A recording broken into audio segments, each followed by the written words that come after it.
You are now listening to the Here for the Truth podcast, hosted by Joel Rafidi and Yerasimos Stilianessis. All right, everybody, welcome to episode 39 of Here for the Truth. I'm Joel Rafidi. As always, I'm with my co-host, Yerasimos Stilianessis. To our patrons, thank you so much for your ongoing support. We really appreciate it. It's what allows us to keep doing what we do. To the public, I hope you enjoy the first half of this episode. And we've got a very interesting and special guest today. We've got Robert Michael. Now, a little bit about Robert. Robert Michael worked as a carpenter and musician for the first half of his career until waking to his true purpose and calling as a freedom and spiritual educator in 2009. The 2009 housing market crash resulted in his parents losing their home and business. This experience was the catalyst that led Robert down the deep rabbit hole to unwind the inner workings and operations of our governments, banking systems, and legal systems. Through years of intense research and application of law and history, he has proved and debunked conspiracy theories, assisted private individuals across a multitude of issues, and created a process for freedom that is predicated on peace, honor, dignity, and respect in all aspects of this secular illusion. Robert works undaunted, balancing the scales of truth and justice for the awakened. As his courageous efforts continue, a path to true freedom is carved, so new holistic governance structures can safely evolve into a world for the best and highest of all. That is beautifully written and very intriguing. I'm looking forward to diving deep into this one with you. We share actually a bit of a similar story in some regards. My parents and family experienced a massive upheaval during the 2008 global recession. And there was a big turnaround, which was a big catalyst for me as well. So Robert, welcome to Here for the Truth. Thanks for being here, man. Yeah, thanks for inviting me, guys. I really appreciate it. No, absolutely. It's good to have you here, dude. Awesome. Good to be here. Yeah. Well, let's get right into it. So let's talk about your early awakening. What actually went on for you? How the illusion started shifting and the veil started shaking a bit for you to get that little peek behind the curtain. All right, man. I'm going to try to do the best I can here. I spoke for 9 hours at my seminar, so I'm going to have to whittle this down, okay? Because I can go. The 2008 bubble burst, my mother and father started looking into, actually, my mom was like, this isn't right. How does this happen? Good American family. They don't have any degrees, had never been to college or anything. They're just good, hardworking people. They treated everybody well. You know, they welcomed people in their home, just good people. And this was like the third time that they were looking at bankruptcy and everything. And they're like, something's wrong. Something's wrong. How does this happen? Right. So my mom goes on the internet. Of course, she starts seeing all kinds of conspiracy theories about the government and this thing called a straw man and all this stuff. So she starts diving down the rabbit hole and I'm like, whoa, you guys are going way too far. You've lost your mind. My dad's the hardest working man I've ever known. He was like, I'm done working. I'm never picking up a hammer again. I'm done. We constantly get screwed by these governments and stuff. And I was like, whoa, that's not my dad, man. My dad has been like knocked down so many times, it got right back up and just kept on rolling, So I got really upset with them and we kind of didn't talk for a little while. I mean, and when we did, it was real, I was like, don't tell me about that stuff, man. That's conspiracy theory stuff. So then one day my mom was like, look, I just having a conversation with her. I was married, had a kid. I was fat, believe it or not. I was way overweight, stressed out, unhappy, not really living life the way that I feel I should have been, right? Not to its fullest, that's for sure. Completely stressed, contractor, had 500 jobs going on at the same time, never had any time for my son, for my family. It was just all bull, So one day I was sitting on the couch and my mom's like, do you ever see the line on the bottom of your check? And I was like, yeah, sure, Mom. She's like, well, that's not a line. That's a series of words. And I was like, oh, is it really? She's like, yeah, get a magnifying glass. So I got a magnifying glass and I looked, and sure enough, on all your checks, it is a series of words. It says authorized signature over and over and over. It looks like a line. It's called microprint. Well, to me, I was like, okay, well, that begs the question. That could easily be a deterrent for someone that's trying to sign your check unlawfully. But why wouldn't they make it bigger? Why wouldn't they want the person who's trying to commit fraud to see that, right? So I was like, there's something else here, I think. I think my mom is talking about some stuff that might make sense. So I dove in and just started researching everything she started giving me. And I started to realize, like, I had this urge around 2008 that I wanted to participate in somehow like voting or something like that. But I just didn't feel right about voting. I'm like, something just doesn't feel right. Mm. So then after I started researching this stuff, I'm like, oh yeah, well, no wonder that doesn't even matter. Like, that just makes you more of a slave because you're just becoming a shareholder into the big conglomerate that's called the country, the government, right? So that's where I got started. And I just kept going further and further. And then I got just really, really good at it, man. I found this passion that it took over music. I stopped playing music and my passion became research, history, law. But then it came a time where I had to actually put it into practice, to test. Oh, is this really true? Does this work? Is this just theory? So and I didn't want to take all these conspiracy theories off the internet. I wanted to take them and dig deep and find where is it that what this man or woman is actually saying has some merit to it. Where is it? Mm. I want to see it in the records, the law books, the history books. I don't just want to hear what they're saying and assume things. Then I started realizing how important interpretation is, Yeah. because we hear all these things. I see people on the internet all day posting all this stuff. And I'm like, that's completely the wrong interpretation of that court case, of that law, of that, you're interpreting it completely wrong. And if you try to use it, you're going to get hurt. So I try to steer people in the right direction with the interpretations and stuff. But in short, that's how I got started. Awesome, man. So what are the biggest fallacies that you found with most of these conspiracies that are propagated that you feel like the interpretation has been incorrect upon? What are the key ones that you've come across? Well, one of the ones that gets everybody riled up is, and this is going to be controversial for those people watching this, but Here for the truth, that bro. the United States is a corporation. I have guys that I work with behind the scenes, a team of guys that are phenomenal, that have gotten access to their quote unquote key accounts and all, and they will never come out in the public. You'll never see them on YouTube. You'll never see them anywhere. And this team of guys even argues with me about it, but I'm sorry. I'm like, there's no founded proof for that. Okay. It's not a corporation, it's a trust.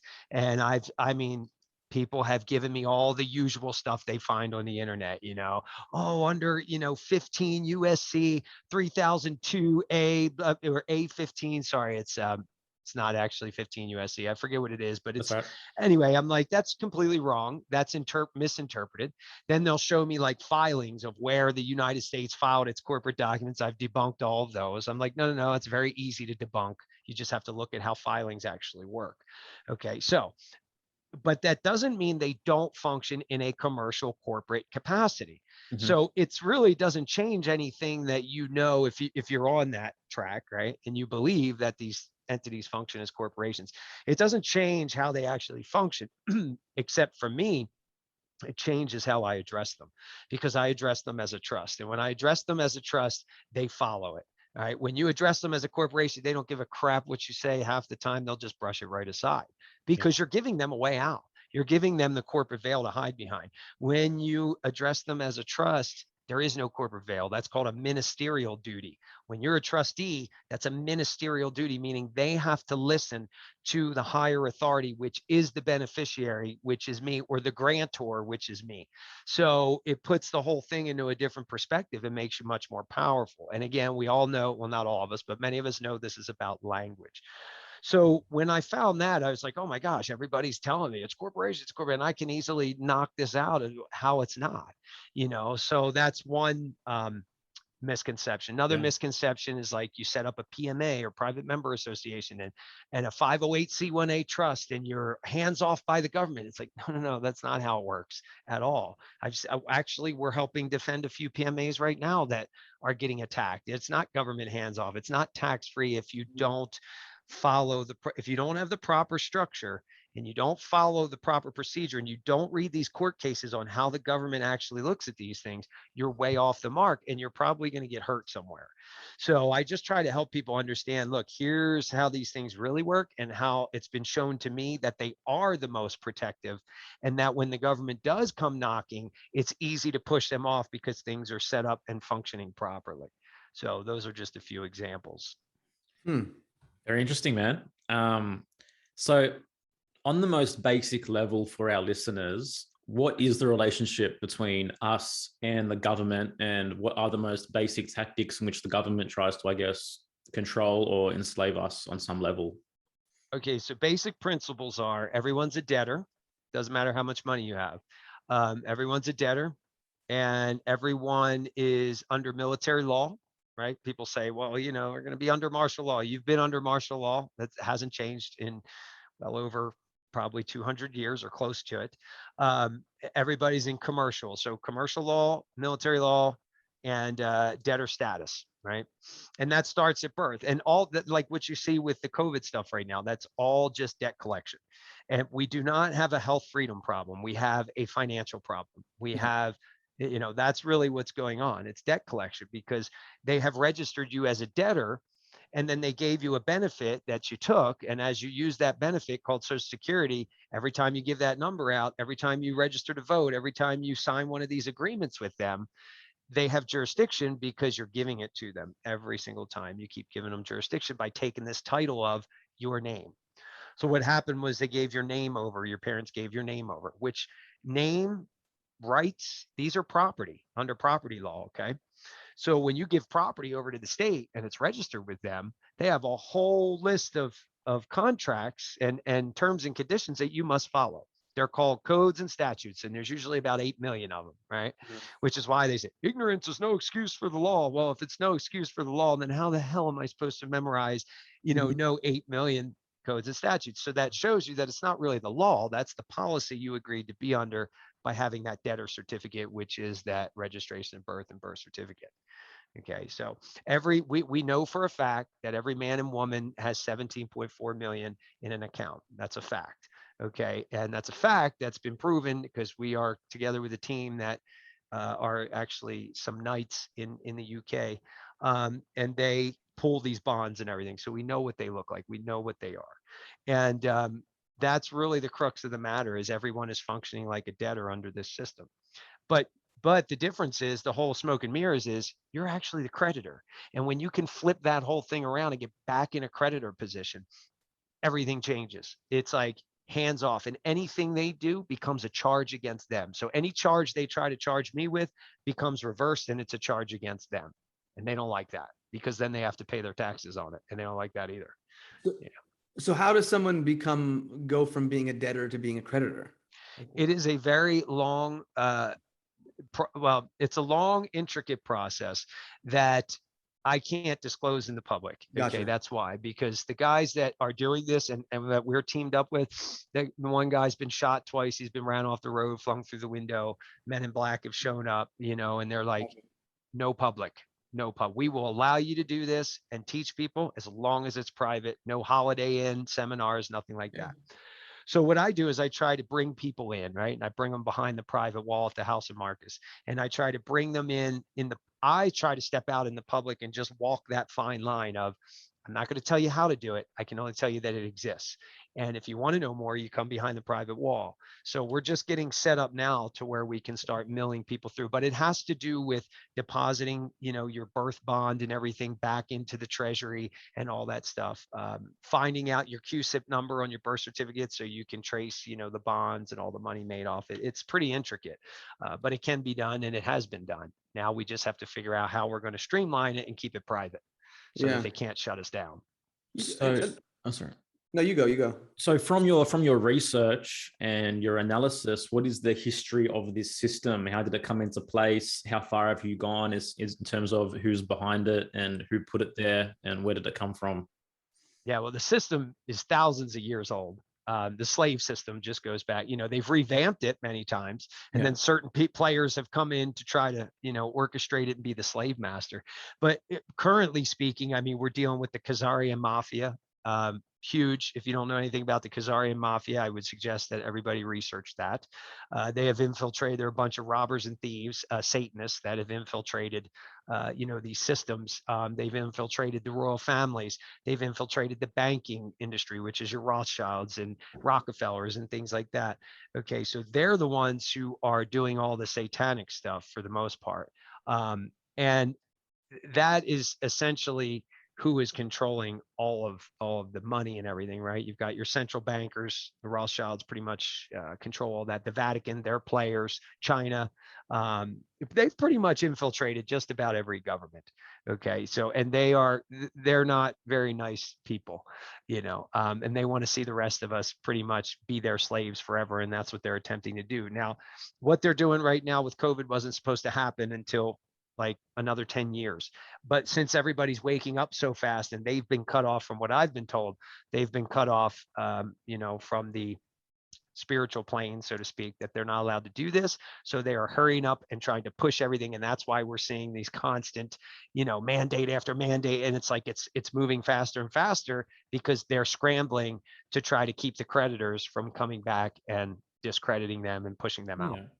Yeah, well, it seemed very rushed even from the beginning. It seemed like it was a scramble. It didn't seem very well designed or orchestrated. It just seemed like out of the blue, and all of a sudden we were now in this weird period of whatever we're still countering. So, just from my perspective, it certainly never felt like it was really well designed or orchestrated in the first place. And I mean, for the most part, obviously we all mentioned this, but as a result of that, I mean, what we would call a fumble, it seems as though it's actually accelerated the awakening on some level, right? It has. Yeah.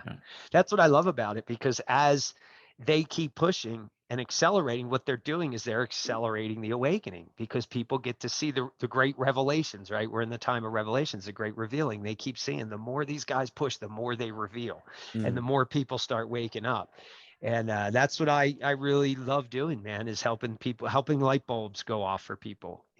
We just did the Health Freedom for Humanity Symposium in Kansas City, and no one there, I was the only one talking about law other than Jeff Weitzman, but as deeply as I was talking about it. And, you just saw all these light bulbs going off, right? Because the whole thing was mainly doctors and stuff talking about, your right to choose and your health freedom. And then I come in with all this other information. It was just like pineal glands were popping everywhere. So it was even people who are awake start awakening to new levels, and you just keep going up, up, up. Oh yeah. There's so many different levels on that. There is. My wife and I were supposed to be there, but some things happened and we had to cancel our trip. But it seemed like it was a good second day outside in the courtyard and the steps and the plaza. Well, it was. And if my friend and I weren't there, that whole thing wouldn't happen, because they tried to shut them down the night before. They served them a notice saying, you guys are in breach of the ordinance. We're going to shut your organization down here. But you got to keep in mind, they had a contract with the public, with the Civic Center. Well, that's a public organization. So naturally, they're going to come in and try to tell you have to follow the ordinance. So the heads of Health Freedom for Humanity, the president and Alex Zeck came in. They're like, oh man, what are we going to do, Rob? What are we going to do? Like, give me this stuff. So me and my friend worked on a bunch of notices and everything. We served the city attorney, and by morning they didn't even read our notice, which was fine. But what they did was they canceled our event, right? So me and my best friend, my attorney friend, we had wrote all these notices and everything. We got on the phone with them, and then we made them actually read them. And then the whole thing changed. It was like, oh, how can we accommodate you? And it was like, well, we're going across the street. And my friend, Jude, he was on the phone with the police, the fire department, city council, city attorney, making sure nobody's going to touch us. So without that, they would have they just said, sorry, you guys got to go, So he was keeping them all at bay and made sure we're in compliance, right? Yep. Okay, great. Yeah. Stay away. And the event went off, man. Because that's what I was wondering when I saw people doing updates on Instagram or whatever. I was like, how are they being allowed to just everyone just be sitting on the ground outside, doing this thing after I supposedly at the time, I didn't really know what was going on. They were kicked out of the Civic Center. So it's interesting to hear that play by play. Yeah, absolutely. I mean, we worked for hours that night, man. We the symposium was still going on inside, and we worked for about 5 or 6 hours putting all that stuff together. And then we were up early the next morning on the phone, dealing with all that. And Jude and I held the whole thing down. It was great, man. It turned out beautiful. Like most of the stuff posted on the internet about it was all about that second day, because it was just such an awesome, it was like it was set up for us, man. Yeah. It was incredible.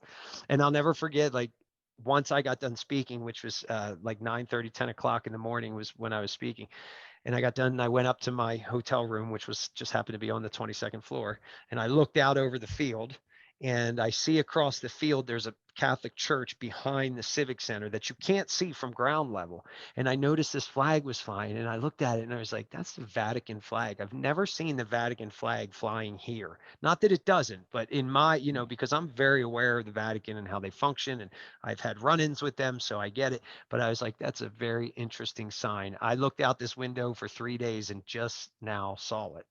I was like, this is interesting. There was some major, major energy going on there, man. It was amazing. It was Yeah. really cool. Can you, because I hear about it often around the Vatican. Can you talk a little bit about that, like the role the Vatican plays in this entire structure? Yeah, so they of course created the gates to heaven, right? They of course created all this crap, well, a lot of this crap, the whole idea of damnation and hell and all, which is all just garbage. It's an illusion. And they are in cahoots with obviously the Queen, City of London, the banking cabal, and the United States. So, but they really hold the wealth, right? They're really holding it all, and they get 40% sorry, 60% of our 17.4 million when we die, and the Queen takes the other 40%. Okay, and then this is all divided up between these guys. So they have a big stake in everything, and it's a spiritual stake. They want to keep everybody, they want the birth certificate the idea comes from them, the baptismal certificate, the pauper certificate. If you research these in history, you'll find out, oh, this model's already been used. So they're very, very much involved. And it's interesting, like one of the things you'll see is if you order, it's called a Numident report on your Social Security account. It's called a Numident. And if you order that, okay, they will send it to you with a seal on it. And it's only like 2 pages. It's not very long. And it's got 2 rivets in the top left corner and a red ribbon that comes down with a seal on it, right? Now, if you know anything about rivets in paper, you could have one rivet hold 20 pieces of paper together. Why is there 2 side by side? And then that's when it was shown to me, oh, that's why, because that's the snake bite, right? That's the serpent and the blood that comes down out of it. So the Social Security account is really the mark of the beast. And now what they're doing with this new mark, of course, is they're just they're just speeding that up, making it easier for them to count their cattle for the most part. So the Vatican's very heavy into all this. And I believe, though, that just like anything, there's a dark and a light side, that there is a light side to the Vatican, and some of those people have defected. And again, we know that, our team deals with somebody from the Vatican that's a former Vatican banker and attorney. So yeah, we know they're very heavily involved. Oh man. Yeah, it's pretty wild. I mean, it's just wild, dude. Just when I think about all the different rabbit holes to go down, all the knowledge, all the information, how do you take this information and how do you stay somewhat objective? Because, you want to be able to investigate and analyze to the best of your ability, and you have different people saying different things. And so it can be a little overwhelming. So I understand for the average person, especially when they're like, I got kids, I got a job, I got this, I got that. Like I don't have time to fucking read all the code or all the articles of this XYZ thing. You know what I mean? So it can Yep. be a little tricky. So, having people who love doing it and love going down these rabbit holes and being able to include people and invite them in and to share this knowledge is so, so important. The other thing I want to ask, because this is something that you hear in all the conspiracy circles, is the Federal Reserve. Mm-hmm. What can you say about the Federal Reserve? Like, what are some myths? A lot. What are some truths? Well, let's just talk about the truth of the matter. The truth of the matter is, yes, that is where your account is held, right? So your Social Security card, if you take that, you look on the back, there's a series of numbers with a letter. Take that letter and then look up Federal Reserve, designation letters. I forget how it was actually easy to look up, but I just look up, Federal Reserve letter G or whatever, and it'll show you which bank that is, because there's 12 of them, there's 12 letters. So that is where your account, your Social Security and all, that's where that account is held. All right. So the Federal Reserve is, they are the middle point of all of this, funneling all this wealth from our accounts into the Federal Reserve, okay, through the Federal Reserve. So what I discovered just by reading, the thing is I go on these websites and I read what they're writing, but I can read them from a different lens, because when I read these things, I think about, oh, well, what accounts are we talking about?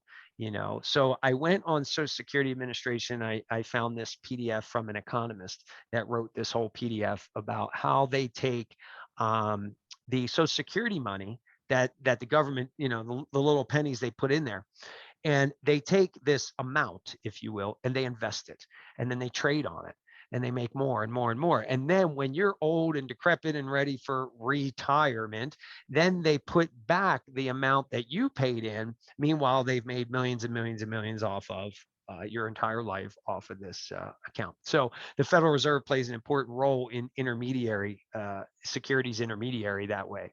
So, and that's another good term to look up, securities intermediary. Uniform Commercial Code is really important because it tells you how all this stuff is functioning. Now, a lot of people try to use Uniform Commercial Code in other countries.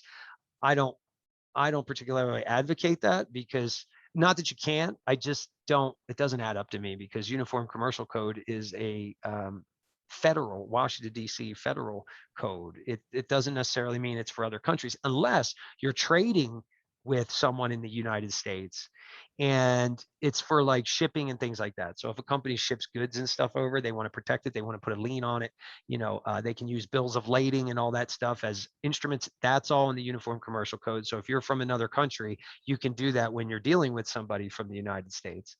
But other people claim that they use a Uniform Commercial Code in different countries and it works. Maybe it does. But it is an extremely powerful body of law to read and understand, that they have codified, put it in code, what the real equity law actually is. So that's why it's so important for that particular body of law, because equity law is very, very important when you're dealing with securities and instruments and things like that, which is what the birth certificate's all about. So when we hear like, I guess you got the Jordan Maxwell's and stuff like that, speaking of maritime law, and you mean the shipping and the birth certificates and the crossing the bar, etc. How does that play into your research, the whole maritime law side of things, and the language that's used in that regard? Yeah, it's all relevant. Yes, absolutely. Yep. It is definitely happening, but it's all underlying. So you really have to look into these law structures and understand how they work, and then also understand how they veiled them, because that's the hard part, right? Seeing through the veil to actually see where it exists. I apologize, I'm getting sunlight in here. No, that's all right.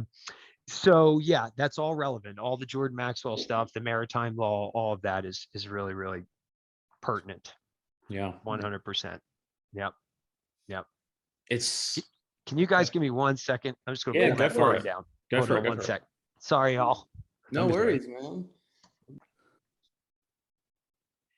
Yeah, it's just, I mean, it's just simply from the layman's perspective, it just seems so complex to try and grasp all these different avenues to figure out what is underlying, what is underlying all of this, So, like for the regular person, for the regular individual, how can they use this information to benefit themselves on a basic level? That's a good question. So, there are things you can do right today. You don't have to do any paperwork or anything like that. It's understanding that that name that you're using has been taken from you, and it's government property now.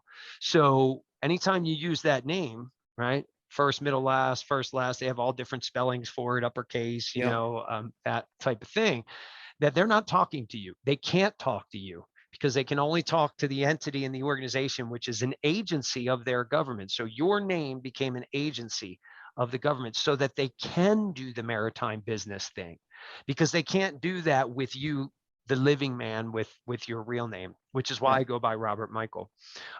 So how people can start to protect themselves is really read whatever mail you're getting, read whatever communications you're getting, read these mandates and stuff. Like, they don't apply to you. They only apply to this person.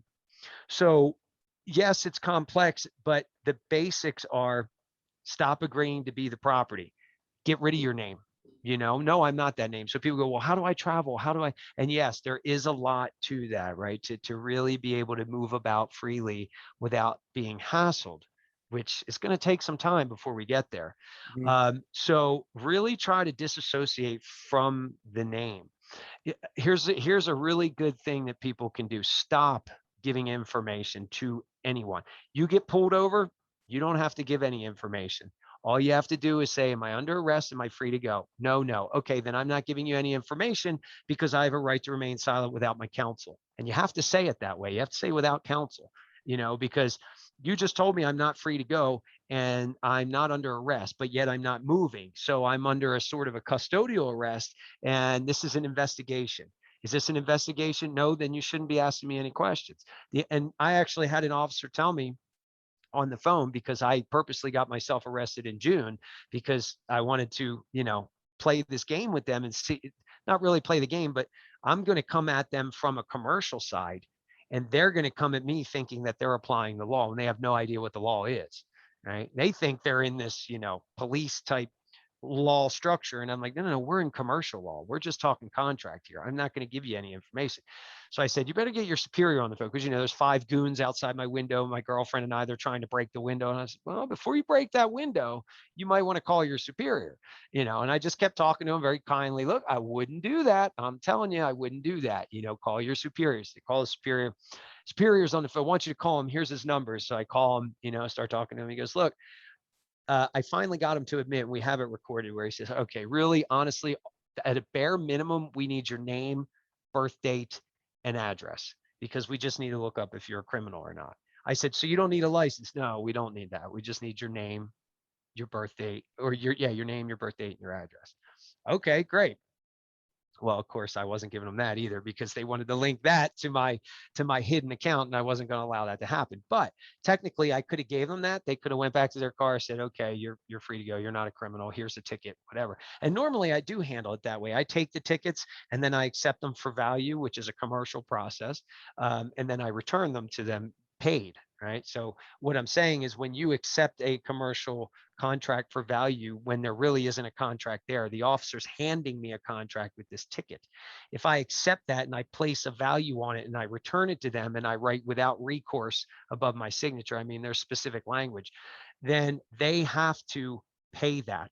The issuer of that instrument has to pay it. But if I accept it and I don't return it for value, then I have to pay it.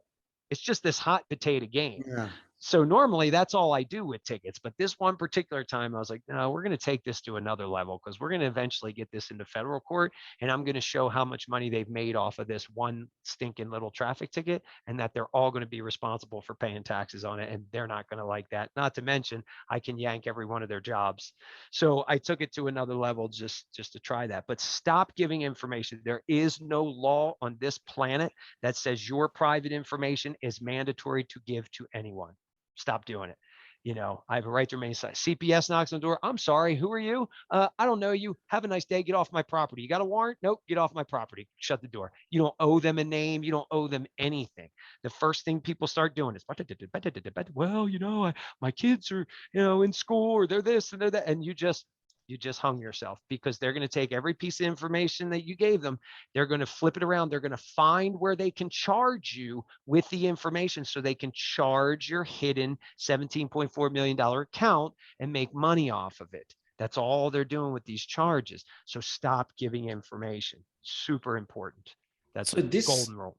this $17.4 million, like, obviously this is, from your experience, strictly applicable to the United States.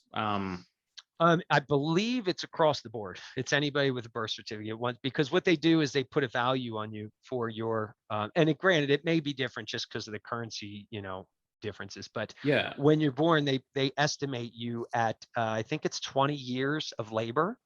Okay. And then that gets multiplied by another number to where they reach this 17.4 million. So they had to do that in order for the governments to be able to get loans from the bank, because they had nothing left to mortgage off, because the bank had taken all their gold and silver for giving them loans prior to this. And then once 1933 came, and it's different in each country, but it's around the same time, they foreclosed. And then they said, well, the government said, well, we don't have any money. How are we going to operate? Oh, we'll give you a loan. You just need to mortgage off something else. Labor, land. So they mortgaged off our labor and our land, essentially. All under an illusion too, which is even better.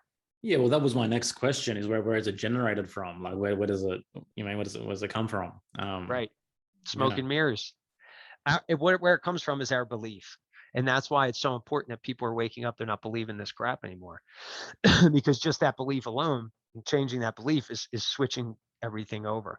What we're doing with House and Marcus and other organizations is we're coming in on the private side. We're going to fix the secular physical part of that, right? But you really have to overcome the belief system part. You have to overcome the brainwashing, right? And a Yeah. lot of us are on that level now. So now it's going to shift into this year is going to get, even crazier. And eventually people are going to go, okay, what is the process? And that's what we're working on now, is to streamline that. And how do we streamline it? How do we get thousands and thousands of people turned around so that we can pretty much just let the old system die and create the new ones, and that's pretty much where we're at. Yeah. So how does the new system look for you? To me, the new system looks like it is separate from the old system. Right now, I see a lot of people really grasping to hold on to that old system. How do I, do we have a document? My job wants to mandate vaccines. The school wants to mandate vaccines. Do we have a document? Well, to me, what you're saying is, I really want to hold on to that old world. I want that school. I want that job, when it's never served you. It's only enslaved you and made you more of a slave. So to me, that's God or the creator, the universe saying, no, no, no. You're supposed to create something new that's private with your community that the government has no business in. So your kids have a real private school, so that you are compensated for your labor for doing good for the community, rather than some dude sitting up in some office you'll never meet collecting all the money off of you.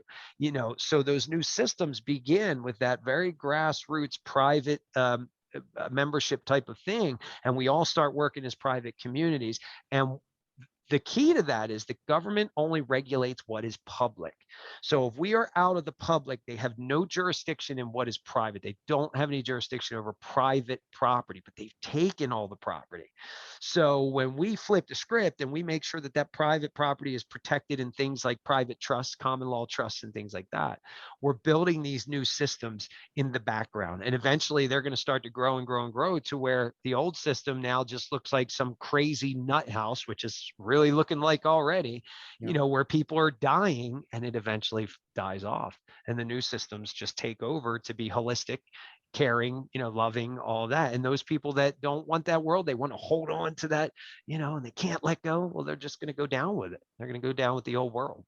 Yeah. That's how it looks like to me anyway. I like when you give specific examples, even when you were talking about how when you got yourself arrested on purpose. But something that I think a lot of people are dealing with, depending on where they live, especially in California, is like there's mask mandates everywhere. So, like, what is even your recommendation on that? Like, you go into a place, some person who doesn't know anything is like, well, store policy is you have to wear the mask. Like, That's what's right. your recommendation and how a person would deal with that? Just the simple thing of like, I'm not going to wear a mask as I'm going into the store. So anything I'm about to say is nothing more than a Band-Aid, because there's no real solution for that. Okay. Gotcha. And I'll tell you why, because these organizations are registered as LLCs, S Corps, C Corps, 501c3s. These are all government regulated organizations. So yes, they're going to push you out of the store. Yes, they're going to tell you need it. Now you can fight back as a Band-Aid, and you could say, now, wait a minute, you're a public accommodation. And you can just Google, federal law, public accommodation in any country, and look up what that entails. It's pretty much everything, right, that you would need. You're a public accommodation. You can't discriminate against me for my religious beliefs. Now, people get into their religious beliefs, and they try to use the Bible and say, well, my body is my temple and God made the temple pure. I don't go that route. I say, I have 100% faith in God, that if I am supposed to get sick, that is what God intended. That if I am supposed to be healed and protected, that is what God has intended. And if you make me wear a mask, you are ruining my faith and trust in the Creator. And that is against my religious practice. But let's talk real now. There's a thing called it's called law in action. So just because we're saying public accommodation, federal rule, this, that, and the other, you got to back off. a minute ago, just like you said, what about the person in the store that's enforcing this? That's called law in action. They don't know any of that. They're ignorant. They're clueless. And then they're going to call the police officer who's ignorant and clueless. And then it's going to get worse, right? So again, it's almost like no matter what we do, we're being forced to create other means to get out of the cities, and I know that's hard. A lot of people are like, what am I supposed to do with my life? But maybe that's your spiritual wake-up call to say, stop being afraid, do something adventurous, get out there, get away, get away, get away, get away. Because if you read the Bible, which to me is the playbook for Earth, they just rewrote it so that they could have their business plan for Earth. But they tell you what they're going to do. Come out of her, my people. Come out of the cities, go to the farmlands and things, create a new life. Because all these years of government, when they started doing this, that's what people did. They left and they went out and they started new communities and things like that.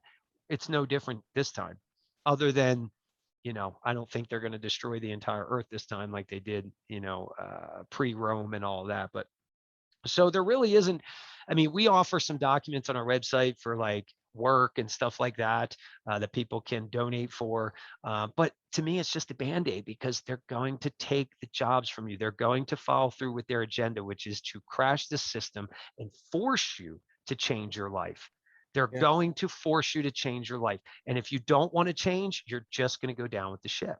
So and I know that's hard for people to hear and handle, but I don't see any other way, man, honestly. That's the truth, man. That's the truth. And that's something that I've been echoing this entire period as well. Babylon is collapsing under the weight of itself, and you're given a window of opportunity now and a choice to step into something deeper and more aligned and more authentic than ever before. And I guess our ties and our entanglements to our externally identified structures of self, which are entangled with the system, are either they're crumbling anyway, but it's just a matter of whether you're going to hold on or not, And the people that are going to hold on are those that are still tied to the bread and circus of Babylon, who still need these, who still need what they're offering. But for those who are willing to meet at the crossroads, there's an option that's given to most people, where it's like, okay, I can choose to walk another path now. And really, it's such a massive blessing in disguise. I know it's such a cataclysmic event. I know it's terrible what's taking place on the outset, but without this, we just would have been cruising along in the same old ship, right? And without ever questioning things, without ever looking that little bit deeper as to the metaphysical and the macrosmic side of all of this and what's happening. And we wouldn't really have been given the choice to be like, I can radically change my life, where I can live a life of such a deeper fulfillment, more aligned with who I am as a unique individual. And this is just something that I will continue to echo. And I really implore everyone to really feel deeper into what's happening right now and make those choices, because the soil truly is fertile for that at this point in time. I agree 100%, man. And doesn't it go true with the fact, you hear people say all the time, you're a powerful creator, you're a powerful creator. Well, you're being forced to create. Yeah. And exactly what you just said a minute ago was how I opened up in the symposium. I said, bless this COVID thing, love it, because it woke you up. Just like you said, before this, you were just cruising along, eyes closed. And it wasn't until they did this to you that you woke up. So it's a blessing. So I agree with you, man, 100%. Very nicely put. Awesome, man. Before we end the first half here for our public, I want to bring in a little bit of your taroscopic numerology, which is actually linked to the ancient Egyptian astrological calendar, where they charted 36 smaller constellations, which are linked to the 36 cards of the minor arcana of the tarot, which is also ancient in antiquity and tens of thousands of years old. So you, like me, we share the numerology of 7. And this will come no surprise to those who understand 7. 7's all about research, perfection, specialization, individuality, exploration, experiment. And it's the number of the mystic, right? 7 also comes up in all the esoteric circles. But more specifically, your specific card of the minor arcana of the tarot is the 7 of Wands. Wands obviously representing fire, as you were born under the conventional house of Leo. But the 7 of Wands tells us more and echoes really everything that you're doing right now. For those who know the Seven of Wands, it's all about holding our ground, standing up against resistance, defending our position, defending beliefs, taking on the challenge, delivering a challenge, fighting for others, rightness, morality, virtue, heroism. So again, man, absolutely no coincidences whatsoever that you are now embodying, obviously, these traits more so than ever as to what, in my opinion, you actually came here to embody. These are attributes that you chose to play out during this experience. So I just wanted to leave you with that one. Oh, thank you. That's huge, man. I totally get it. I'm a big fan, and you're absolutely right. And I think, it would benefit more people if they were to look into that and look into their charts, in all different modalities, really, because they all line up and they help you really understand, what your purpose is. And it's funny because as I woke up, I was actually also spiritually waking up, not just carnally with this knowledge. And I was waking up to who I really am, who I've been, who I'm going to be, all these different things. And it's beautiful, man. That's great. Man. Thank you, brother. I appreciate that. You're welcome. And let's explore the spiritual side a bit deeper in the second half with our members. Is there anything that you want to leave our public with before we go here in terms of how they can access you? Well, yeah, you can definitely go to House of Marcus. It's a private membership site, so you have to enroll to be a member. And what we're doing there is, yes, behind the scenes, we are creating processes and stuff that we're going to be implementing. Right now, we're in a little bit of a holding pattern. We have a new website coming online. That the one we have now is kind of a pain in the butt to use because I built it and I'm not a web designer. So it's like got quirks about it. But our new site, built by an engineer, is beautiful. It's phenomenal. It's going to have amazing features on it. And we're just going to be charging a flat, donation monthly, and everything behind the wall, with the exception of a few process documents, will have a fee to it, another donation. But other than that, all the videos, everything that I teach now is all going to be, you can just go on there, watch it, and do your thing. So that's at houseofmarcus.org. We have two website addresses, believe it or not, privateestatetrust.org and houseofmarcus.org. They both point to the same place. So you can go there. If you have a question, you can put a ticket in. If you become a member, I'll do like weekly webinars where I do Q&A. So I have people send in questions, and then I sit for an hour and I answer everybody's questions and things like that. So right now, that's how you can get a hold of me. And we're also doing some seminars. We'll be announcing those too. If you become a member, you're on the mailing list. The seminars will be announced. We've got 6 in the pipeline, 3 on the East Coast, 3 on the West Coast. Those are also teaching seminars about steps you can take to actually start unwinding this debtor situation. Again, all behind the private wall. Amazing. Guys, if you feel inclined, go check House of Marcus out. And to our members, we'll see you on the other side to continue this conversation with Robert Michael. Take care, guys. Thank you. All right, to our members, to our Patreon community, welcome to the second half of this episode with Robert Michael. Hope you guys have been enjoying the first half. Robert, I want to begin this one just in asking you, what's your background from a spiritual perspective, from an esoteric perspective? What have you dabbled in? What is your overall philosophy as to the greatest conspiracy of all, which is this reality which we all find ourselves in right now? Yeah. Well, interestingly enough, I'm recovering Catholic. So, my parents started me with Catholicism, and, up until, and I mean, my parents got us out of Catholic school when I was in the 7th grade, but I never resonated with it. It was always like, oh, there's just this icky feeling, this is, oh, you're being bad, so, Recovering Jehovah's Witness here, man. So I hear. Yeah, exactly. So it's like, I just kind of, after that, I kind of cruise through life, just being like water, just saying, hey, whatever happens, happens. I'm cool. I don't have to, I let things roll off my back. So I naturally have that very flowing ability. And then once I started waking up to this stuff, and my sister started meditating, she started getting her psychic ability really started to happen.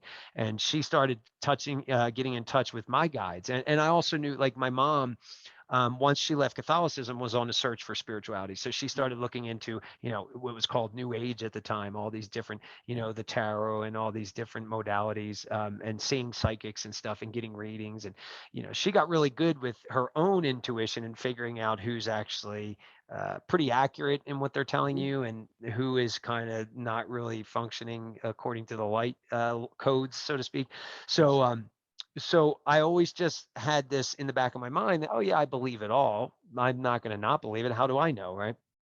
So once I started waking up to all the law stuff, my sister and I really got into reading and channeling. And, meditation and all that stuff. And it just kind of came natural for me. Like I didn't spend a whole lot of time because most of my time was devoted towards researching the law and everything. So I didn't spend a whole lot of time researching specific modalities and how they actually work.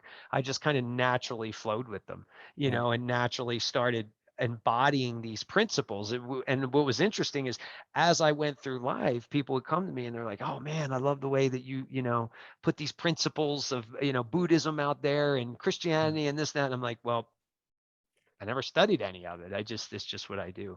So I started to realize actually one book that my sister, she was walking in the bookstore and she heard the voice and it said, that's give him that book, right? So she came, she goes, just telling you, I was told to give it to you. I'm like, okay. And it was actually Eckhart Tolle and it was A New Earth, right? Yep. And I'm like, all right, whatever. And I wasn't into reading that kind of stuff. This was 2012. And I read it and I didn't even finish the last few chapters because I'm like, yeah, I get it. You know, this is all about, you know, the mind tries to play this ego game with you where it's actually in control and it's never in control at all. It's not. You already have a guidance system. So I grasped it real quick, and I'll never forget talking to my girlfriend, and she was asking me some questions, and I said something to her, and she goes, "Well, she goes, I thought you didn't finish reading that book." I said, "Well, I didn't finish reading the book. Why?" She said, "Well, because what you just said is right here in the last chapter," and I was like, I don't know. It makes sense to me. So I have this natural knack to kind of be in the flow. And once I realized this is all an illusion, then I just had to realize who am I in this illusion and how powerful can I actually be? So I constantly envision the world that I want to see, the world that I want to be in, the world that I want to create, you know, where things are in harmony, things are in cooperation. There's no fighting, there's no arguing, there's no ego there. You know, it's just you do the best you can for what you enjoy doing, and that light's going to shine brighter than anything. And don't worry about if it's good enough for anybody else or not. Doesn't matter. You're here doing your thing. You create the world, not everybody else. And so, yeah, that's how I envision the entire illusion is like, this is a playland. This is heaven or it's hell. It's your choice. What are you going to make it? Right now, a lot of people are choosing to make it hell. A lot of people are choosing to make it heaven. So we want to get more people to choose to make it heaven because it's right here on earth, you know? So. Yeah, nah, I hear you, man. That's beautiful. And it's really up to the individual. And this is the whole thing that, you mean, because for so long, there's been so many different collectivist indoctrinations, which have tried to kind of pretty much play the same game that's being played now and trying to make us all into a one size fits all kind of model, cookie cutters. We all have the same beliefs, have the same ideologies, go to the same schools, work the one of 4 or 5 jobs options that are available to us. But when we step back into our individuality, we really do step back and regain and reclaim that creator essence as well of who we are, because we're no longer entangled in what the world is trying to tell us to be or how we should think or how we should go about our lives. And once we step into our own uniquity, we realize that we actually all create in unique ways as well. And I don't need to share a philosophy with you. I don't need to share a religion with you.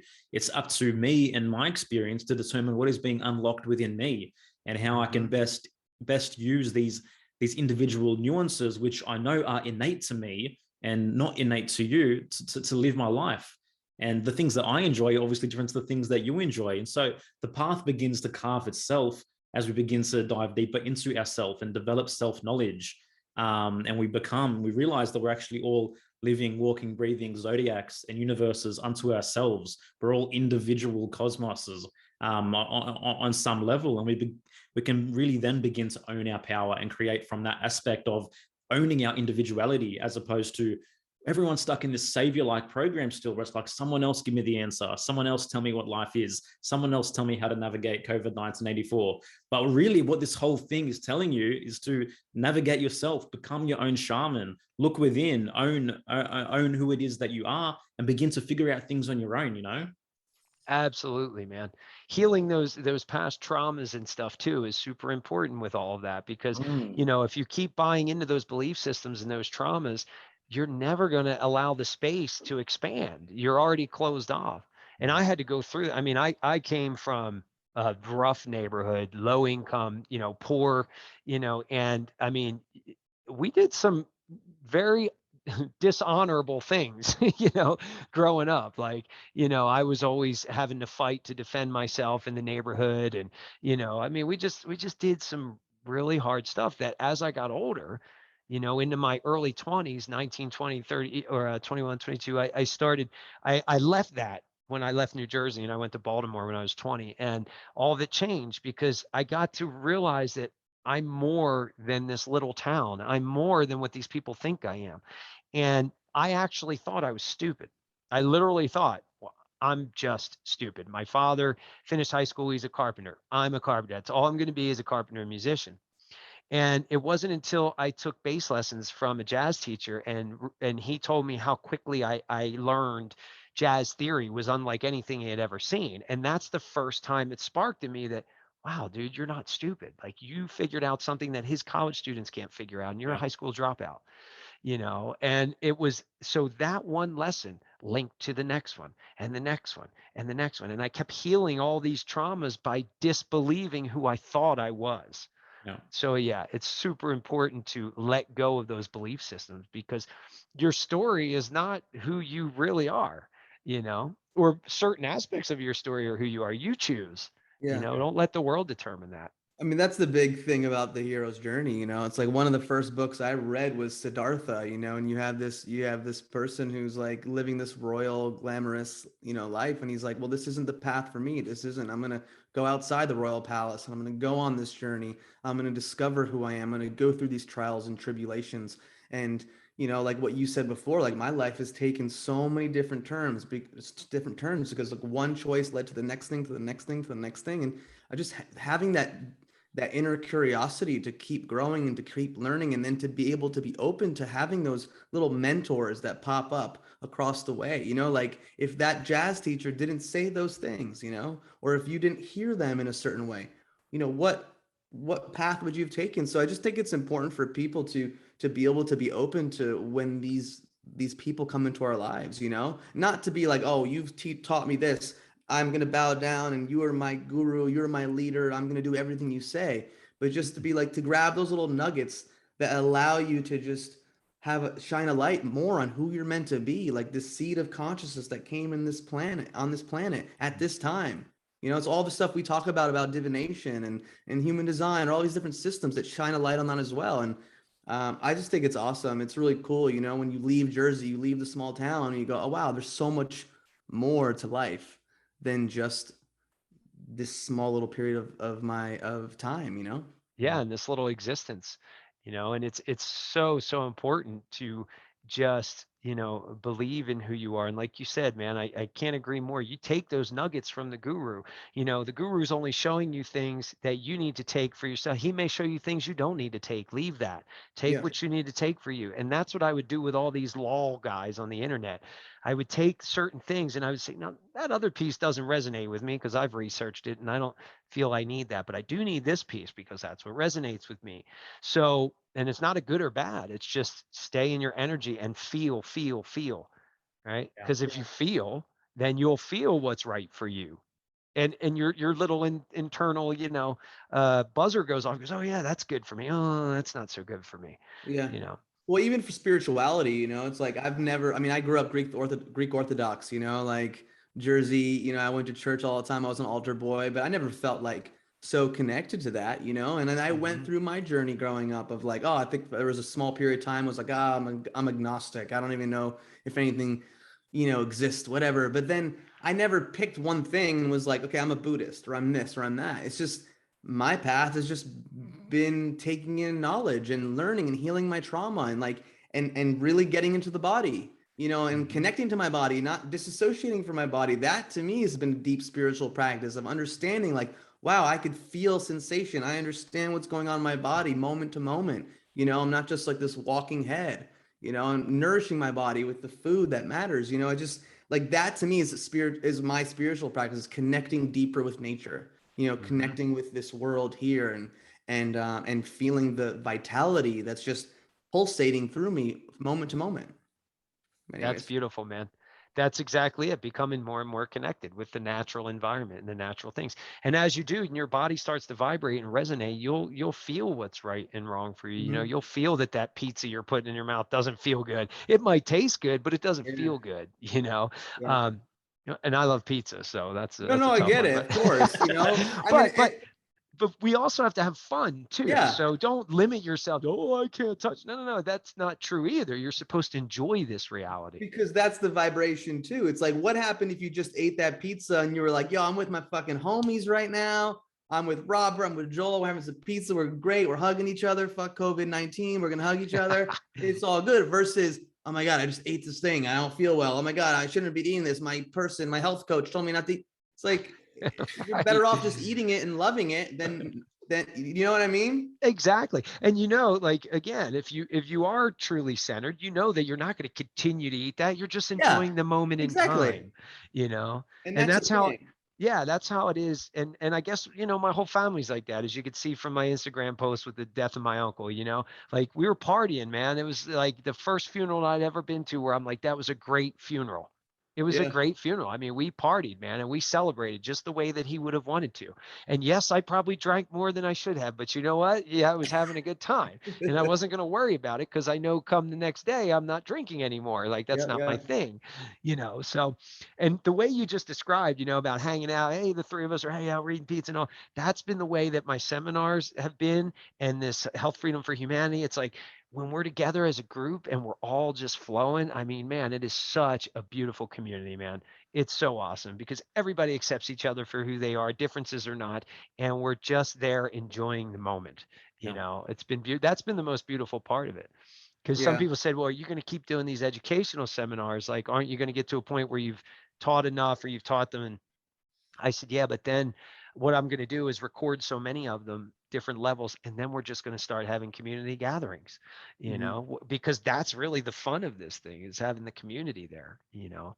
Yeah. So Yeah, man, and there's no doubt that one of the biggest aspects of what's being birthed from all this is the reemergence of the community. You mean we're all being called to go back to the most local level as possible because we've all been like pulled up into this system which is trying to unground us. Literally, it's yeah, trying to remove us from the natural world. It's trying to pull us into our it's simply mind consciousness where we just simply believe and we're completely ungrounded as to who we are and where we come from. So the antidote is, as you said, coming right back to the community level, coming to the most local level as possible in everything that we do. And I'm just seeing this so often with those who are choosing the authentic path now. It is a reclamation of the community that's taking place, you know.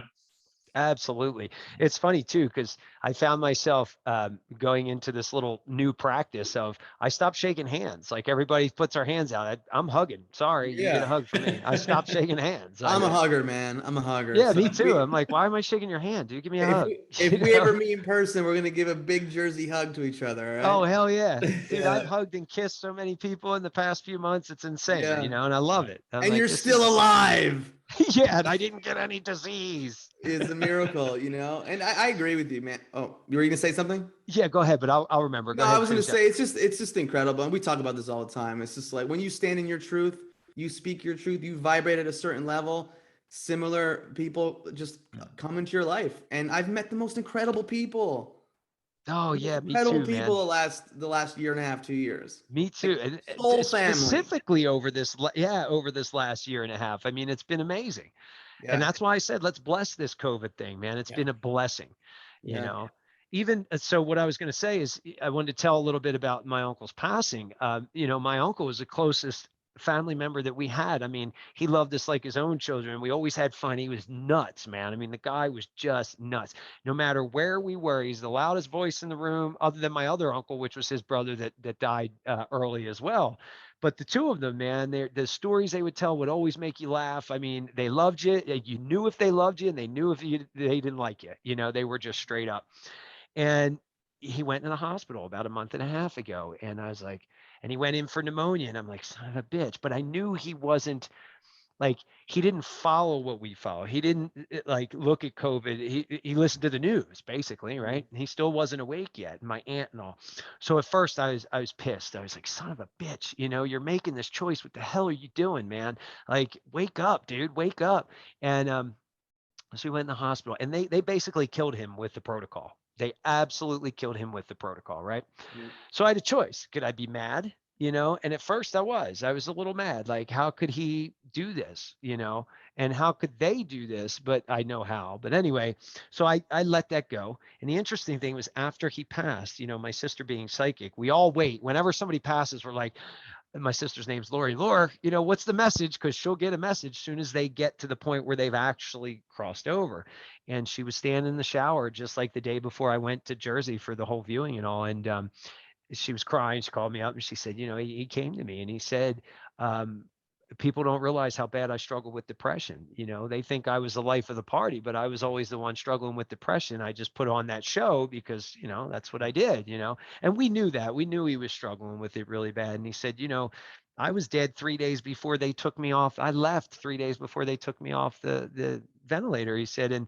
And I had a choice. He said, he's telling my sister this, showing her that I've seen my whole life, past and present. And, and he said, and even in the future, what would have happened if I came back? I would have been brain dead. I would have had, a ton of brain damage from what they did to me. He's like, so I'm making the choice. And I know that my wife is strong enough to handle this. And my daughter is strong enough to handle this.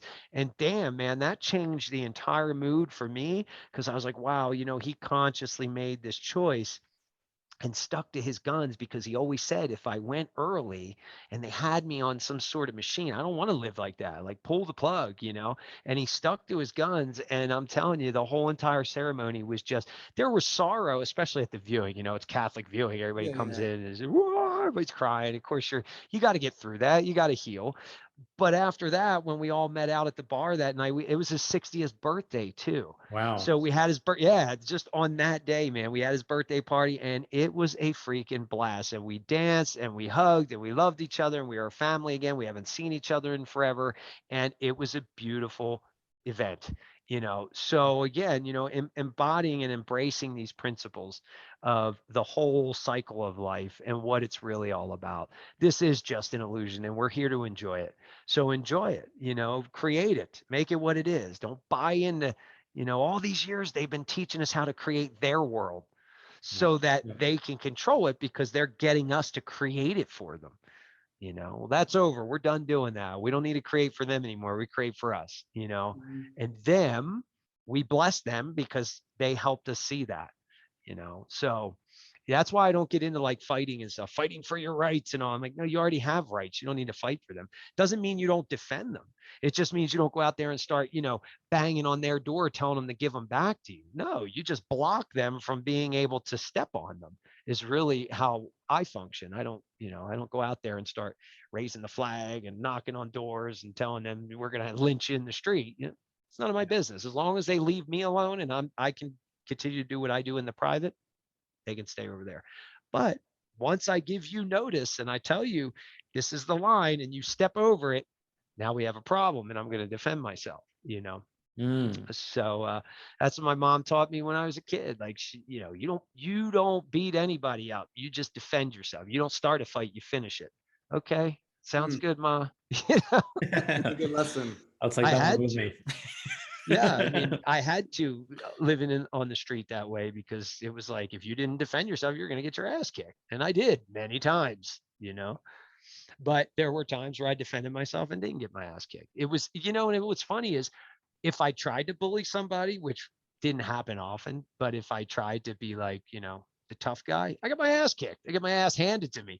So I quickly learned, well, that's not working for me, and it didn't feel good to do that anyway. Like, I felt like shit, even as a kid. And it was only like 2 or 3 times. I was like, I'm not doing that again, So yeah. No, for sure, man. I did have a question. It slipped my mind. That's all right.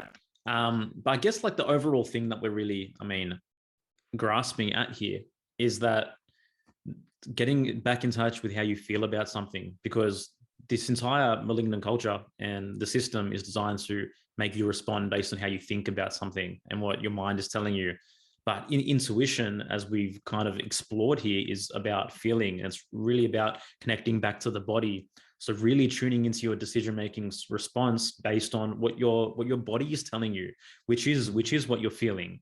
And to me, and even in the work that I do with divination, this is how you connect into, this is how you strengthen intuition. This is how you connect back to yourself.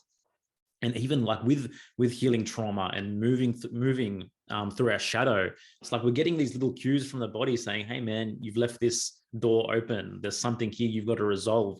You're not going to be able to move forward until you actually walk through this fire and kill the illusion that you're actually still make believing is real. And all these things are little cues that help us to develop intuition and connect to our feelings, and to then begin to live our life based on how something makes us feel, as opposed to what we think about it. Mm-hmm. Yeah, I think the key too with that though is like how much trauma have you worked through, because it could get a little tricky with like, well, I feel this, like I'm gonna run away from this, or it's like, well, where are you operating from? Are you operating from your trauma, or are you really operating from that deep internal truth? And that's up to each person to decide. You have to do that work, and reality, life will pretty much tell you, because you'll make a decision and it's either going to be like in alignment and flow or not, and then you have another opportunity to take the lesson that comes from that.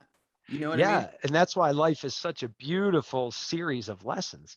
Like, I haven't been on social media in a while. I got off Facebook a year and a half ago, something like that. And then just in April, Jeff Weitzman wanted to interview me, and it was on Instagram. So I was like, okay, well, I guess I got to get an Instagram account. So I did. And now, I'm starting to get all these followers and stuff. And the one thing that always used to give me one of the best educations was the people on Facebook that wanted to argue all the time. Oh, right? of course. Oh, man. And I used to let it trigger me, and I get right in there like, I'm going to defend myself. Yeah. I posted about vaccines like 6-7 years ago, and like all day I'm like, I have to convince this person, and 5 hours go by and I'm having this back and forth on Facebook. I'm like, I got more important things to do. Right, exactly. And it's funny because it just happened for the first time on the Instagram since I've had the account yesterday with this guy. And he's like, he's this, I could tell he's one of these guru guys, and he's long hair, and I'm not going to mention his name or anything on there, but, and he's like trying to question me. And I said, look, brother, whatever you believe, that's awesome. Good for you. I don't believe that. Well, I didn't even say I don't believe that. I'm like, it's all up to you. And you know this, or you should know this, the way you present yourself. You're presenting yourself like you do know this. And I mean, this guy was so triggered. He just threw up all over his next response. And I'm going, dude, and then he showed his true colors. You didn't answer my DM, and now you charge people to come into your website and all this stuff. And I'm like, wow, dude, did you really just say that because I didn't answer your direct message? Like, what makes you think, A, I'm obligated, and B, I have the time to do that? Yeah. And then I had to go back through, my message requests, and I found it, and I was like, oh yeah, back in August. And he's like, I need help with a court case I got coming up, and can you help me? And I feel like you're the guy to do it. And I'm thinking, dude, you're preaching this one thing, but you're coming to me like I'm a savior, that I have these keys to save you. And I don't play that savior role, man. Sorry, it's not me. And now you're going to attack me because I'm not responding. I'm not fulfilling your expectation. And that was one of the things that he said, I'm so disappointed in your attitude and this and that and the other. And I said, well, honestly, brother, no offense, but from what I'm hearing, you had an expectation. I didn't meet it. So you disappointed yourself. Because I am who I am. I didn't set out to disappoint you. But the projection he created of you disappointed himself. Yeah. And it was for me, it was a calm response. And I'm like, and then obviously I stopped responding to him. Then he just threw up all over with like 15 messages like this long, Yeah. It's so interesting with online, especially when you get to a certain place and you have a certain like following and you're giving out all this information, and then certain people feel entitled to like everything you have and everything you give, like, oh, well, you charge for this, but you should give it to me for free. And it's like, I'm sharing this, like I'm telling you where to look or things to read, and like I'm giving you the shortcut. Yeah. And it's just so interesting with people, again, we're dealing with human beings. We're dealing with people who maybe haven't done a certain level of work to heal their trauma. And it's just like, so triggered to just like vomit all over you because you didn't respond to a DM. Like your whole life revolves around making sure that you check that little button in the top right of like you have 18 requests from the people you don't follow and you must answer all of them. It's just I don't know, I just think it's It is, interesting. but it was a good lesson for me because I was like, okay, this is my time. I get to practice being calm, Yeah. giving this guy a neutral, loving response without attacking him or defending myself or even feeling the need to. And that burning was there to do that, but I was like, no, no, no, You're no, no, no. Jersey, bro. That's You're Jersey. That burning's always going to be there. You know what I mean? exactly, totally. It was like I just wanted to reach through and but I was like, no, no, no, no, I don't need to do that. I mean, I'm learning how to walk that. And it was really good. It was a great lesson. And I felt good about it. And, I just say, hey, peace be with you, brother. I'll pray for you, man. It's all Yeah. good. And of course, that just set him off. It's like, well, there you go. So, being that mirror for people, I think is really, it's an honor. Yeah. He'll never see it that way, and that's okay. We don't have to please everybody. That's not why we're No, here. You no, know, not at all. we're here to provide and do service the best that we see fit. And yes, our knowledge, it took us years to get to this point. We're offering that to you. Yes, we do deserve to be equally compensated in some way for helping you along your journey. I mean, there's nothing wrong with that. It's an energy exchange, and Yeah, yeah. if there's nothing to exchange but money right now, then that's fine. That's what we use. Yeah. Yeah. I I mean, think there needs to be a all that is trauma responses as well. Like excessive altruism is a trauma response. People pleasing is a trauma response. And like this is stuff that I had to work through early on when I began to begin charging money for my services and my knowledge and my offers. It was like I had to work through the fucking feeling funny about taking money kind of thing. But you realize that that's just a reflection of your own trauma and stuff that Yep. you haven't dealt with, and then once you become centered and more certain and you work through that, you realize that it's just that necessary exchange and that there's no problem with it. There But isn't. that's the whole thing, man. You use your entire experience, use the entire world, use every conversation, everything that happens as the mirror of what's going on inside you. And the Right. journey is just balancing, looking within, looking without, making those adjustments, seeing where you're at. And it's really such a holistic experience. But you know what I mean? We get stuck sometimes, well, the majority of people in just seeing things from the material and the physical level and never really tapping under what is the causation or what's underlying the sparks that they're witnessing in their real life. Then you realize where you're involved in that and where you're accountable in everything that's happening, and it's like, shit, man, I gotta relook at everything. Right, exactly. That you just said something, accountable. I mean, responsibility is what I'm saying. Like we're all being asked to be self-responsible for everything. And when we take responsibility for every interaction, then we're excelling and we're moving up, right? Just like yesterday, I took responsibility for how I responded to this guy. That's why I wanted to make sure I was responding correctly. I mean, I have a 15-year-old son. I've had to take a lot of responsibility of things that were very painful, that I was not the best father in the world, but I take responsibility for that. And I don't shame myself or guilt myself. And if I feel bad, it's because my heart hurts for the way that I was Mhm. as to compared to who I am now, and the effects that it's had on my son. That's why my heart hurts, but I don't feel shame or guilt for it. I don't walk around and, oh my gosh, I should have never done that, and constantly dwell on it. It's like, okay, I did that, I move forward. And we've had some really healing moments. But you're right, everything is a mirror, and we have to take responsibility that everything out here is really just reflecting everything inside, which is the whole universe. Yeah, you it's know so much more empowering when you look at it that way. Like when you hmm really look at it that like everything I see around me, that my interactions that I'm having, like I'm responsible for, as opposed to no, someone else is. So even right. when we make those mistakes, which I just pretty much think are opportunities for continued growth and learning, Completely. it's just more powerful that way, versus being disempowered and being like, oh, I don't have any, I'm not responsible, or someone else is responsible. What do I do? Oh, Robert, just tell me what to do. I messaged you 6 months ago. What's going on? I haven't done anything in 6 months because for 6 months I've been waiting for your message. Right. And that's what I'm trying to teach people from the law perspective, that I don't see some of these other guys out there teaching from the law perspective is, you have to take responsibility. If you're in a court situation, a legal matter, remember you created that for some sort of experience. And Rob is not your savior in that. I may have information that's important for you in that experience, but I am not God and I cannot change that experience for you. And that's what I'm trying to get people to really understand. Don't come running as if we're going to save you. Come running as if you're going to be part of something bigger and you're going to save yourself and you're going to learn certain aspects, whether it's, you don't have to learn all this stuff. That's why I'm boiling it down for people. You don't have to do that. You just need to learn what you feel you need to learn to be able to interact with that matrix system in an honorable way so that your experience is much more pleasant than it is negative, right? Because I feel we all have the ability to make the experience pleasant or negative, whatever the experience is. So we have to choose that. And that's why teaching this is like, look, you've got to be spiritually centered before you go out there and start using all this legal stuff. Like I've got some people that, they're pretty prominent people in the freedom movement and all this stuff, and they just want to get out there and carry a flag and show everybody, look what I'm going to do against the government. And I'm like, no, man, no, the energy is gonna come around full circle. And when it smacks you back, it's not gonna feel good.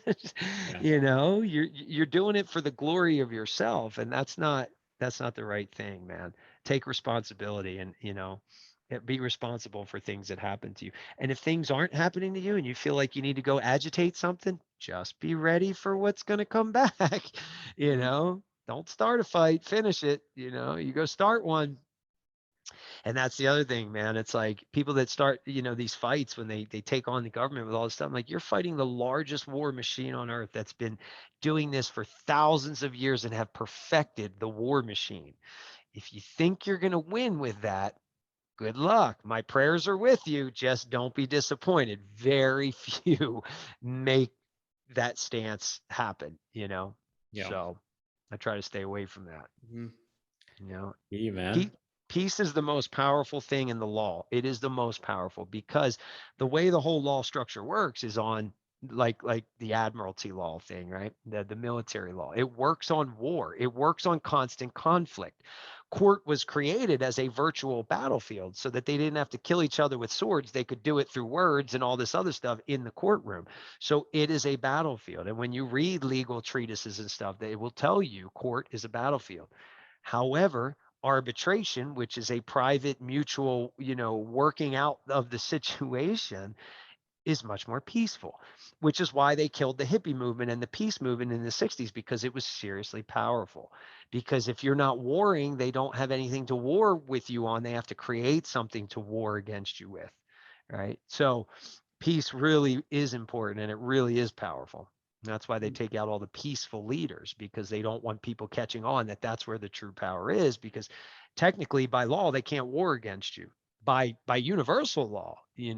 I didn't create this friction over here and I'm not creating any friction. So for you to bring that on me is like, whoa, wait a minute. That's not how this works, Yeah. So it's super important. Yeah, it makes me think of the archetype, I guess, of a Libra. Lady Scales is obviously representative of court, and Libra is obviously the peacemaker and the balance, and there's obviously no coincidences in how these archetypes become representative of different modalities in our society as well. And there's something to be said about that, I guess. Absolutely. I agree. Totally. Yeah. All right, man. And any final words for our members and our patrons here? Anything that you're feeling needs to be said and imbued upon the people listening to this podcast right now? Yeah, absolutely. Just stay in faith, which is trust in all that is, that everything is happening as exactly the way it's supposed to. Yeah. Don't buy into fear, because that is what they want and how they will win. And that's how you always destroy yourself, is through fear. And how you get, stress and disease and all that stuff is through fear. So stay out of fear, stay in faith. which means trust in all that is. To me, that's my definition of faith: trust in all that is, and trust that every situation happening to you is here to help you grow. So if I could tell everybody one thing, that would be it, and you'll get through it. So beautifully said, man. It's again, the no coincidences. Before I jumped on this podcast, I was watching a little YouTube video, and this lady was talking about how fear and faith are actually the primordial polarity, as opposed to love and hate. And love and hate are actually simply born out of fear and faith. So hearing you echo that now, I'm like, man, just signs from the universe, bro. Just listening, just paying attention, just doing my thing, sitting here, not really knowing what's going on, but realizing that there's everything going on at the same time. It's just a beautiful thing, bro. It's beautiful, man. Robert, thank you for your time. Such a pleasure to meet you and share this dialogue with you, bro.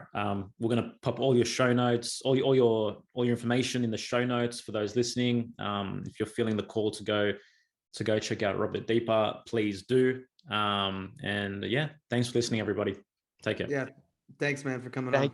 Thank you, guys. Thanks, man. Smoking mirrors, I'm seeing through the illusion. Waking up in a time they think you're in a delusion. Somebody set the alarms, cause they be too busy snoozing. I'm in a DeLorean.